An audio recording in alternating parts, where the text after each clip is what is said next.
आपने देखा होगा कि अभी मार्केट काफ़ी वॉलेटाइल है क्योंकि हमारे देश में अभी लोकसभा इलेक्शन के रिजल्ट्स आए हैं और हम जानते हैं कि ऐसे मार्केट्स में जहां मार्केट काफ़ी वॉलेटाइल होती है वहां पैसा बनाना सबसे मुश्किल होता है। तो आज के इस वीडियो में मैं आपको ऐसे 2 इंडिकेटर्स के बारे में बताऊंगा जो आपको ऐसे वॉलेटिलिटी में भी अच्छा प्रॉफिट बना करके दे सकते हैं।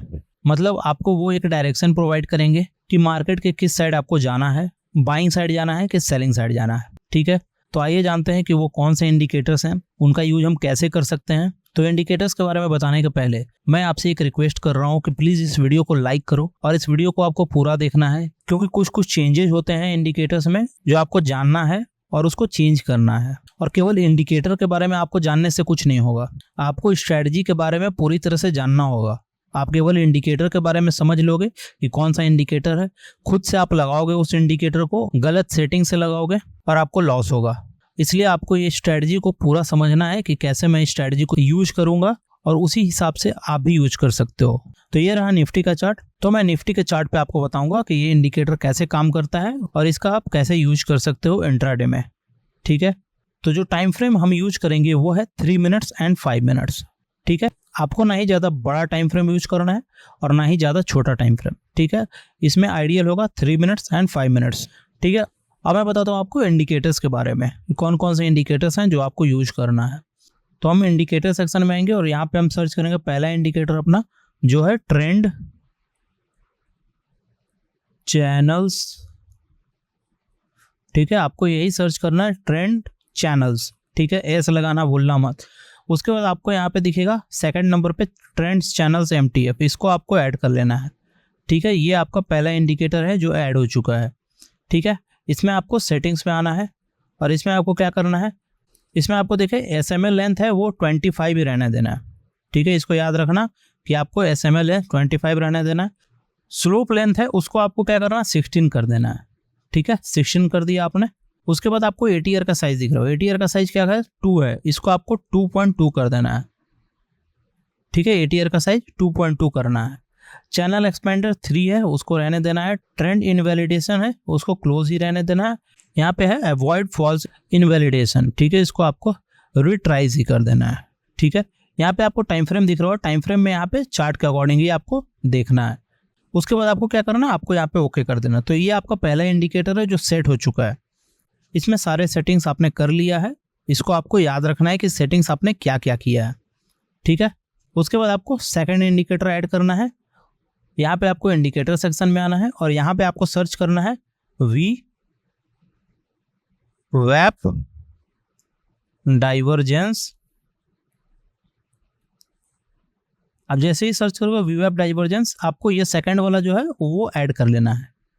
ठीक है, तो यहाँ पे आपका VWAP का डाइवर्जेंस ऐड हो चुका है। उसके बाद आपको इसके सेटिंग्स में आना है और कुछ चेंजेस हैं जो करने हैं आपको। ठीक है, यहाँ पे आपको दिख रहा होगा एंकर पीरियड, इसको आपको सेशन ही रहने देना है। ठीक है, उसके बाद आपको यहाँ दिख रहा होगा सोर्स में HLC3 है, इसको आपको क्या करना है, इसको आपको ओपन कर देना है। ठीक है, ऑफसेट 0 ही रहेगा। ठीक है, लॉकबैक पीरियड आप 5 भी कर सकते हो, इससे ज़्यादा भी कर सकते हो। ठीक है, मैं 10 कर देता हूँ। ठीक है, उसके बाद आपको ATR मल्टीप्लायर दिख रहा होगा, ये 3 ही रहना देना है।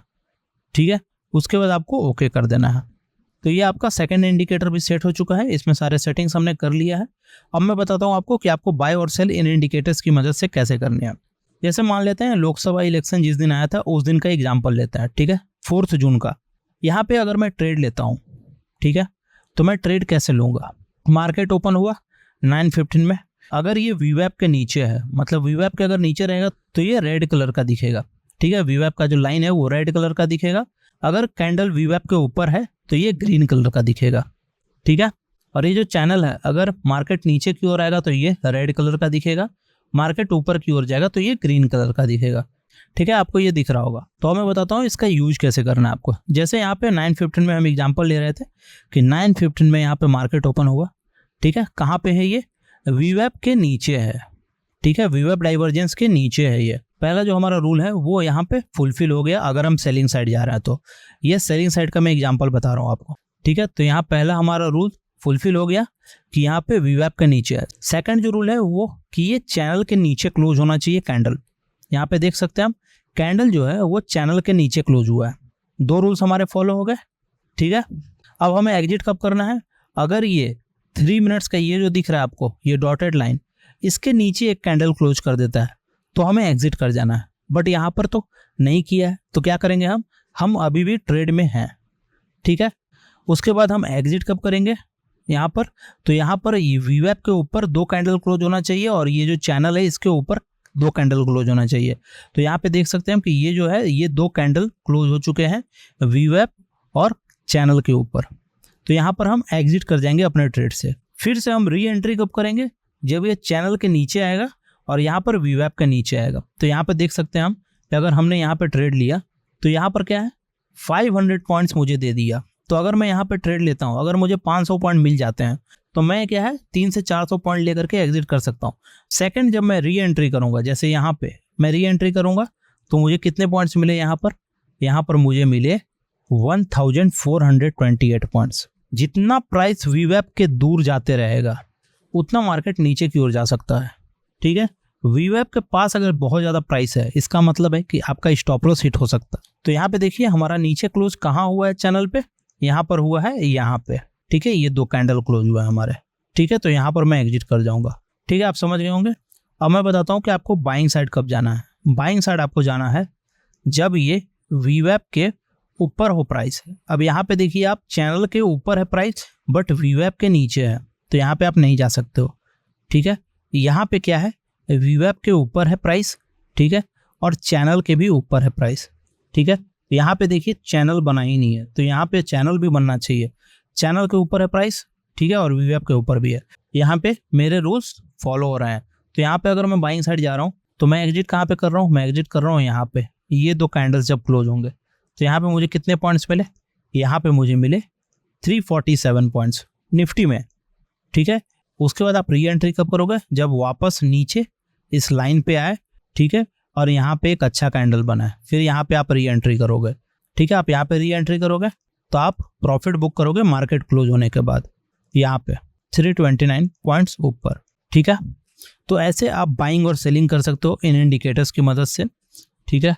तो जो रूल्स मैंने बताए हैं वो आपको याद रखने हैं और जो सेटिंग्स मैंने बताया उनको भी आपको चेंज कर देना है, ठीक है। उसके बाद ही आपको ये इंडिकेटर यूज करना है। आप ये इंडिकेटर यूज करके अच्छा प्रॉफिट बना सकते हो अगर तरीके से आप इसको यूज करो तो, ठीक है। सारे सेटिंग्स सारे रूल्स को फॉलो करोगे तभी ये इंडिकेटर आपको प्रॉफिट बना करके देगा, ठीक है।